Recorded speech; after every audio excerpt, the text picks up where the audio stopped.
ફસાયેલા ગુજરાતીઓને ઝડપથી પરત લાવવા કોંગ્રેસના રાજ્યસભાના સાંસદ શક્તિસિંહ ગોહિલે માંગ કરી છે। કહ્યું, નેપાળમાં ફસાયેલા ગુજરાતીઓ સાથે હું સતત સંપર્કમાં છું। આ સંદર્ભે મેં વિદેશ મંત્રી સાથે પણ વાતચીત કરી હતી।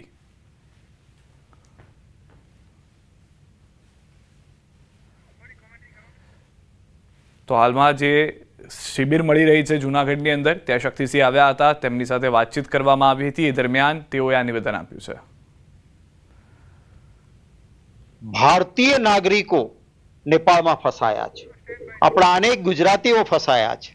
सतत मारा संपर्क में है। आ लोग गयेलो एक परिवार नेपाल में फसाई गयो है। नेपालना पोखरानी होटल में हाल परिवार सुरक्षित। अरवली जिला पंचायतना सभ्य परिवार साथे नेपाल प्रवासे गया था।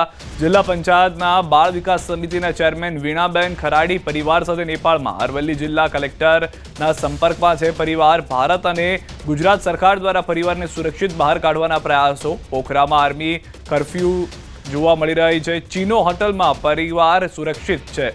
आजूबाजूनी 100 मीटर में 6 होटल प्रदर्शनकारीओए फूकी मारी है। नाजुक स्थिति ने जोता परिवार चिंतित है। तंत्र सतत संपर्क में बिहारना कार ड्राइवर सहित 5 लोग है होटल में। एक परिवारना वीणाबेन खराड़ी, रामजीभाई खराड़ी, अंकितभाई खराड़ी और प्रियंकाबेन बोदर है नेपाल में। आ तरफ अरवलीना भाजपना महिला नेतानो परिवार है नेपाल में। नेपाल में पोखरा में होटल में सुरक्षित है परिवार। मोडासाना टिंटोई खाते परिवार साथे करी बात। नेपालना माहौल ने जोता परिवार है चिंता में। मारा मम्मी पप्पा अने भाई भाभी वीणाबेन, रामजीभाई, अंकित अने प्रियंकाबेन ए नेपाल में फरवा गयेला था। 3-4 दिवसथी नेपाल में छे अने हवे त्यां विरोध प्रदर्शन चालू थई गयुं छे 2 दिवसथी अने त्यां हमणां फसायेला छे। ते हमणां पोखराना चीनो होटल में आवेला छे। 20 लोगों ग्रुप नेपाल में फसाયું। सीनियर सिटीजनों ग्रुप नेपाल में फसाયું। 3 सप्टेम्बरे पशुपतिनाथना दर्शनार्थे गया था। 9 सप्टेम्बरे परत फरी रह्या था। ते समय टोळाए घेरी लीधा। बस खाली करी एरपोर्ट सुधी चालवा प्रवासीओ मजबूर बन्या था। अमदावादना राणीप विस्तारमां रहेतो परिवार चिंतित जोवा मळ्यो छे। तो दृश्यों में पण जोई रह्या छो कि परिस्थिति जे नेपाळनी वणसी रही है। अनेक गुजरातना लोको, देशभरना लोको त्यां आगळ दर्शन माटे जता होय छे अने अचानक आजे आखुं जेन झीनुं आंदोलन हतुं तेने असर करी दीधुं छे तमाम लोकोने। नेपाल में ऊभी थयेली तंगदिली बाद अनेक जे प्रवासीओ छे ते नेपाल में फसाया छे। एमां पण सौथी वधु जे गुजरातीओ छे ते फरवा माटे जता होय छे। एमां पण काठमांडूनी अंदर सौथी वधु टूरिज्म होय छे। त्यारे गुजरातना अने खास करीने अमदावादना अनेक परिवारो फसाया छे। त्यारे अमदावादना राणीपमां रहेता बारोट परिवार पण त्यां फसायो छे। त्यां शुं स्थिति जाणવાનો प्रयास करशुं। खुद एमना जे कही शकाय के वहू अने साथे ज एमना जे ससरा पण आज देखाई रह्या छे। વાત કરવાનો પ્રયાસ કરશું।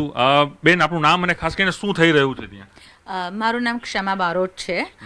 મારા સાસુ સસરા નેપાળ પશુપતિનાથના દર્શનાર્થે ગયા હતા અને 3જી તારીખે ત્યાં પહોંચ્યા અને કાલે એ લોકો પરત ફરી રહ્યા હતા ત્યારે એરપોર્ટ જતાં એમની બસને રોકવામાં આવી।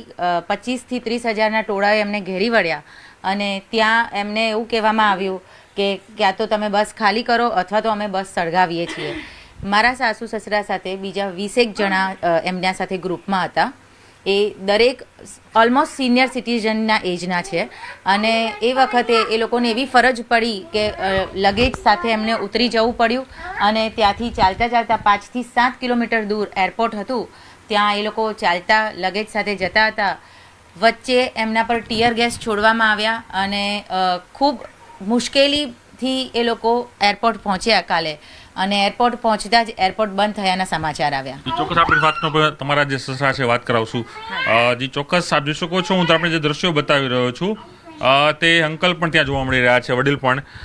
અંકલ, આપનું નામ ખાસ કરીને અને આપે જે સ્થિતિમાં ત્યાં છો, કઈ રીતની સ્થિતિ ત્યાં જોવા મળી રહી છે હાલ અત્યારે ત્યાં? અત્યારે બહુ પરિસ્થિતિ વિકટ છે અહીંયા। ગમે ત્યારે શું થાય અમને ખબર નથી। અમારું શું ડિસિઝન લેવું અમને ખબર નથી। હોટલમાં રહીએ કે એરપોર્ટમાં રહીએ એનું કંઈ અમને ખબર પડતી નથી। અહીં કોઈ સિક્યુરિટી નથી, નહીં કોઈ પોલીસ પાવર નથી, નહીં કોઈ આર્મી પાવર નથી। ટોટલ ઉપર જે છે એ અમારો ભગવાન છે। ગમે તે ઘડીએ ગમે તે થઈ શકે એવું છે। અમને જલ્દીથી રેસ્ક્યુ કરીને અહીંથી નીકળવામાં આવે એવી ભારત સરકારને અને ગુજરાત સરકારને અપીલ કરીએ છીએ। તો મોત જોઈને પાછા આવ્યા છીએ સાહેબ। ઓકે, મારી જિંદગીમાં 62 વર્ષની મારી એજ છે। મારી લાઈફમાં આવો કોઈ દિવસ હુમલો ગોધરામાં નથી જોયો બીજા જગન્નાથજીના રમખાણમાં નથી જોયો, આવો હુમલો કોઈ દિવસ મેં જોયો નથી. 6 દિવસ અમે બહુ સરસ ફર્યા, પણ આ છેલ્લા દિવસે મેં અહીંયા આગળ આવીને થોડી ખબર પડી ગઈ કે ચાલુ થઈ છે બબાલ. કારણ કે અહીંના ગવર્મેન્ટે સોશિયલ મીડિયા બધું બંધ કરી દીધું હતું. ઇન્સ્ટાગ્રામ હોય, વોટ્સઅપ હોય, પણ આ બધું થતું હતું. અને અમે સવારે હોટલમાં બધું આરામથી નાહી ધોઈ રહી ગયા બહાર. ખબર નહીં કે આખી રાત બબાલો ચાલુ હતી.